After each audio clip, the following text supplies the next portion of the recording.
താൻ എവിടെ കിടക്കുന്നേ? വേണിയെ നോക്കാതെ തിരിഞ്ഞു നിന്ന് തന്നെ ഭദ്രൻ ചോദിച്ചു. നെഞ്ചിൽ കിടന്നോളാം. അവൾ ഏതോ ലോകത്തെന്ന പോൽ പറഞ്ഞു. എന്താ?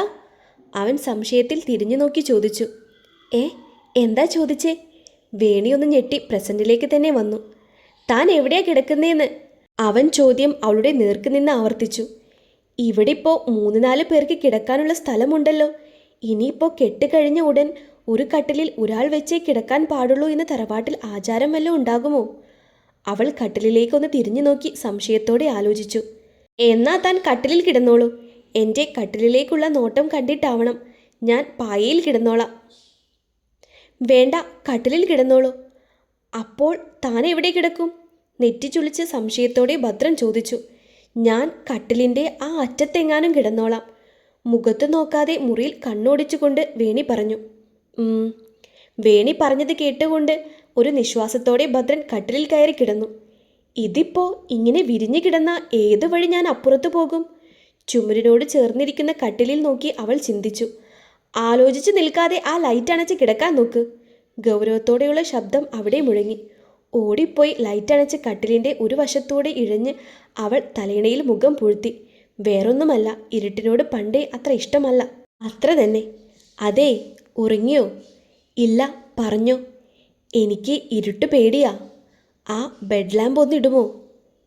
ഇതെല്ലാം ഇട്ടേച്ച് വന്ന് കിടന്നാ പോരായിരുന്നോ? ഇടാൻ സമയം തന്നില്ലല്ലോ. ഓഫ് ചെയ്തില്ലേ ഉറക്കം ഇപ്പോൾ കാശിക്ക് പോകുമെന്ന രീതിയിലല്ലേ കിടന്ന് ചാടിയേ? അനക്കമൊന്നും കേട്ടില്ല. ഇരുട്ടായതുകൊണ്ട് മുഖത്ത് എന്ത് ഭാവമായെന്ന് കാണാനും വയ്യല്ലോ. ഇമ്മിണി അകലമിട്ട് കിടന്നേക്കാം. കാലൊന്ന് എടുത്തിട്ടാ മതി, അതോടെ തീർന്ന്. ഓർത്തിരുന്നപ്പോൾ ബെഡ് ലാമ്പ് തെളിഞ്ഞു. കിടന്നോണ്ട് തന്നെ ഒന്ന് എത്തി നോക്കിയപ്പോൾ കണ്ണടച്ച് കിടപ്പുണ്ട് ആൾ. ഉറക്കമൊക്കെ ഇമ്മിണി കൂടുതലാ. ഞാൻ മാറ്റുന്നുണ്ട്. കെട്ട് കഴിഞ്ഞതല്ലേ ഉള്ളൂ. മനസ്സിൽ ഓർത്തുകൊണ്ട് അവൾ കണ്ണുകൾ അടച്ചു. മാഷച്ചൻ ഉറങ്ങിയാവോ? മരുന്ന് കഴിച്ചോ എന്തോ? അവിടെയുള്ളപ്പോൾ രാത്രിക്കുള്ള ആഹാരവും മരുന്നും കൊടുത്തിട്ടേ ഞാൻ വീട്ടിൽ പോകാറുണ്ടായിരുന്നുള്ളൂ. ഇവിടെ വന്നേ പിന്നെ ഒന്ന് വിളിക്കാനും പറ്റിയില്ല. നാളെ രാവിലെ വരുമായിരിക്കും. അല്ലെങ്കിൽ അങ്ങോട്ട് ചെന്ന് കാണാം. എല്ലാം ഓർത്ത് മയക്കത്തിലേക്ക് വീണതറിഞ്ഞില്ല. രാവിലെ കോഴി കൂവി 2-3 മണിക്കൂർ കഴിഞ്ഞാണ് എഴുന്നേറ്റത്. കൃത്യമായി പറഞ്ഞാൽ ഒരു 8 മണിയായി കാണും. കണ്ണു തുറന്നത് നേരെ ഇരിക്കുന്ന ക്ലോക്കിലേക്കാണ് നോക്കിയത്. ഈശ്വരാ, 8 മണിയോ? ക്ഷീണം കാരണം ഉറങ്ങിപ്പോയതറിഞ്ഞില്ലല്ലോ. ഒന്ന് എഴുന്നേൽക്കാൻ നോക്കി. എന്തോ നിന്റെ മണ്ടേലാ ഇന്നലെ വന്ന് കിടന്നത്? രാത്രി പട്ടുമെത്തയിൽ കിടന്നതാണല്ലോ. ഇപ്പോൾ സിമന്റ് ചാക്കിന്റെ മണ്ടയിൽ എങ്ങനെ വന്നു? കോവിലകത്തെ കാരണവന്മാരുടെ പ്രേതം വല്ലോ?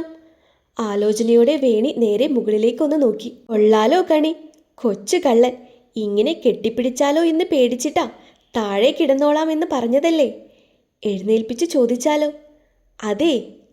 ആള് കണ്ണൊക്കെ പതുക്കെ തുറന്നു വരുന്നുണ്ട്. ഒന്ന് മാറുമോ? എഴുന്നേൽക്കാൻ പറ്റുന്നില്ല.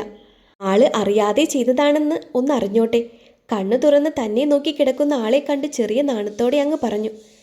അതിന് ഞാൻ തന്നെ പിടിച്ചു വെച്ചിട്ടില്ലല്ലോ. ഞെട്ടിക്കാൻ നോക്കി. ഞാൻ ഞെട്ടിയല്ലോ. ആള് കിടക്കുന്ന വശത്തേക്കൊന്ന് നോക്കി. ആള് രാത്രി കിടന്ന പോലെ തന്നെ കിടപ്പുണ്ട്. ഞാനാണ് നിരങ്ങി നെഞ്ചത്തോട്ട് കയറിയത് എന്ന സത്യം ഞാൻ മനസ്സിലാക്കി. പുള്ളിയുടെ 2 കൈയും പുള്ളിയുടെ തലയുടെ അടിയിൽ ഉണ്ടെന്നിരിക്കെ പുള്ളിയുടെ നെഞ്ചത്തുള്ള എൻ്റെ കൈയും ഞാൻ പതുക്കെ പൊക്കി ആ നെഞ്ചൊത്തോന്ന് എഴുന്നേറ്റ് നേരെയിരുന്നു. രാവിലെ മിണ്ടാതെ എഴുന്നേറ്റ് പോയാൽ മതിയായിരുന്നു.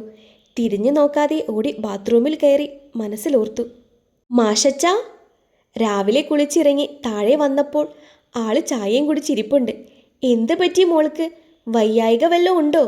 ഇത്ര താമസിക്കാറില്ലല്ലോ എഴുന്നേൽക്കാൻ. എഴുന്നേറ്റ് എൻ്റെ അടുത്തേക്ക് വന്ന് ആദിയോടെ നെറ്റിയിൽ തൊട്ട് ചോദിച്ചു. പണ്ടത്തെ പോലെ അല്ലല്ലോ. ഇപ്പോൾ കോലോത്തെ തമ്പുരാട്ടി ആയില്ലേ, അതിൻ്റെ അഹങ്കാരം. അല്ലാതെന്താ? അതെ അതെ, പെൺകുട്ടികളായാൽ രാവിലെ എഴുന്നേൽക്കണ്ടേ? എൻ്റെ സൂര്യമോള് രാവിലെ സൂര്യൻ ഉദിക്കുന്ന മുന്നേ എഴുന്നേൽക്കും. മക്കൾക്ക് വക്കാലത്തുമായി ചെറിയമ്മയും എത്തി. അതെന്തിനാ മാഷച്ചാ? സൂര്യനോടും ഇവൾക്ക് കോമ്പിനേഷൻ ഉണ്ടോ? മാഷച്ചൻ്റെ ചെവിയിൽ ഞാൻ ആരും കാണാത്ത വിധം ഒന്ന് ചോദിച്ചു. ഷെടാ, അവളല്ലേ സൂര്യനെ തോൽപ്പിക്കാൻ നടക്കുന്നേ. ഞാനതിന് എന്ത് ചെയ്യാനാ? മാഷച്ചൻ്റെ കൂർപ്പിച്ച നോട്ടം കണ്ട് ഞാൻ പിറുപിറുത്തു. എന്നിട്ട് ഞാൻ ഇതുവരെ കണ്ടിട്ടില്ലല്ലോ ലളിതേ. അത് ജാനകിയമ്മേ. മോള് രാവിലെ എഴുന്നേറ്റ് വ്യായാമം ചെയ്ത് കഴിഞ്ഞാൽ പുറത്തേക്ക് വരുന്നേ. അതുകൊണ്ടാ പുറത്തിറങ്ങാൻ താമസിക്കുന്നേ. എന്നാ ചേച്ചി 10 പുഷപ്സ് എടുത്ത് കാണിച്ചേ, എന്നാൽ ഞങ്ങൾ വിശ്വസിക്കാം. അതാരാണാ ദേവദൂതൻ? ഓ, ദേവദൂത. ദാ പാടി ഇറങ്ങി വരുന്നു എൻ്റെ അനു. നീ കൊള്ളാലോടി. മനസ്സിൽ പറഞ്ഞപ്പോഴേ സ്ലോ മോഷനിൽ വന്നവൾ തട്ടിയടിച്ച് താഴേക്ക് വീഴാൻ പോയതും ഒരുമിച്ചായിരുന്നു. നശിപ്പിച്ചു. ഒരു പഞ്ച് ഡയലോഗ് പറഞ്ഞ് സ്ലോ മോഷനിൽ വരാൻ പോലും നീ പഠിച്ചില്ലേ അനു? താഴെ മുട്ടുകുത്തുന്നതിന് മുന്നേ പെണ്ണിനെ ക്യാച്ച് ചെയ്ത് ഞാൻ ചോദിച്ചു. മിണ്ടാതെ നിന്നോണം. കണ്ണ് വെച്ച് വീഴ്ത്തിയതും പോരാ. എന്തോന്നടി, നിനക്ക് പല്ല് തേച്ചിട്ട് ഇറങ്ങി വന്നാ പോരെ? പെണ്ണ് പല്ലും തേക്കാതെ കുരച്ചോണ്ട് വരുവാ. മൂക്കും പൊത്തി ഞാനൊന്ന് ചോദിച്ചു പോയി. പിന്നെ രാവിലെ ഇവിടുത്തെ അടിയും ബഹളവും കൊണ്ട് മനുഷ്യനെ ഉറങ്ങാനും സമ്മതിക്കില്ല. രാവിലെ 11 മണിക്ക് എഴുന്നേൽക്കുന്ന ഞാനാ. ഇതിപ്പോൾ ഉറക്കം പോയി. എന്നാ പിന്നെ അതിനിടെ കയറിയൊന്ന് വിരകാമെന്ന് വെച്ച് ഓടി വന്നപ്പോൾ ഒരുമാതിരി മറ്റേ വർത്താനം പറയലേ കേട്ടോ. ഡി, ഞാൻ നിന്റെ ഏട്ടത്തിയമ്മയാടി, ബഹുമാനിക്കടി. അതിനിവിടെ പ്രസക്തിയില്ല. ഓ, നീ ബാക്കി ഡയലോഗ് പറ പെണ്ണേ. മുഖം ഞാൻ നേരെ തിരിച്ചു വെച്ച് കൊടുത്തു. ആ, എന്നാ പുഷപ്സ് തുടങ്ങിക്കോ ചേച്ചി. എനിക്ക് അതൊന്നും അറിഞ്ഞൂടാ. അന്തിച്ചു നിന്നവൾ പെട്ടെന്ന് പറഞ്ഞു. പിന്നെ ചേച്ചി എന്ത് വ്യായാമ രാവിലെ ചെയ്യുന്നതെന്ന് വെച്ചാൽ അതങ്ങ് കാണിച്ചേ. മതി മതി. ഞാനാ വേണിമോളോട് പറഞ്ഞത് രാവിലെ എഴുന്നേൽക്കണ്ട എന്ന്. ഇവിടെ ഇപ്പോൾ രാവിലെ എഴുന്നേറ്റിട്ട് പണിയൊന്നുമില്ലല്ലോ. പണിക്കാറില്ലേ ജോലിക്ക്? വ്യായാമം ചെയ്യേണ്ടവർ മാത്രം രാവിലെ എഴുന്നേറ്റാൽ മതി. അതും പറഞ്ഞ് വല്യമ്മ അടുക്കളയിലേക്ക് പോയി. ചെറിയമ്മയും മോളും കേട്ട പാതി കേൾക്കാത്ത പാതി മുറിയിലേക്കും പോയി. ഷേ, 2 പുഷപ്സ് എങ്കിലും ചെയ്യിപ്പിക്കാമായിരുന്നു. വല്യമ്മ വല്ലാത്ത പണിയായി പോയി കാണിച്ചേ, അല്ലേ അനു? അതെ, അമ്മയെ അവൾക്ക് വളം വെച്ച് കൊടുക്കുന്നേ. അതൊരു ബഹളം വേണ്ടെന്ന് വെച്ചിട്ടാ മക്കളെ. വേണിമോൾ അതൊന്നും കാര്യമാക്കണ്ടേ കേട്ടോ. അതെന്താ അച്ഛാ, ഞാൻ കാര്യമാക്കണോ? എന്നെ എന്താ കൂട്ടത്തിൽ കൂട്ടാത്തെ? നീ കാര്യമാക്കുകയോ കാര്യമാക്കാതിരിക്കുകയോ ചെയ്യേ. ഈ പെണ്ണിനെ കൊണ്ട്. വല്യച്ഛൻ അതും പറഞ്ഞ് അനുവിനെ ഒന്ന് കരുപ്പിച്ചു നോക്കി ബാക്കി പത്രം വായിക്കാൻ തുടങ്ങി. മുഖവും വീർപ്പിച്ച് അനു പല്ല് തേക്കാൻ തിരിഞ്ഞ് മുറിയിലേക്ക് പോയി. ഭദ്രൻ എവിടെ വേണേ? അനു പോകുന്നതും നോക്കി നിന്നപ്പോഴാണ് മാഷച്ചൻ ചോദിച്ചത്. കുളിക്കാൻ കയറി മാഷച്ച.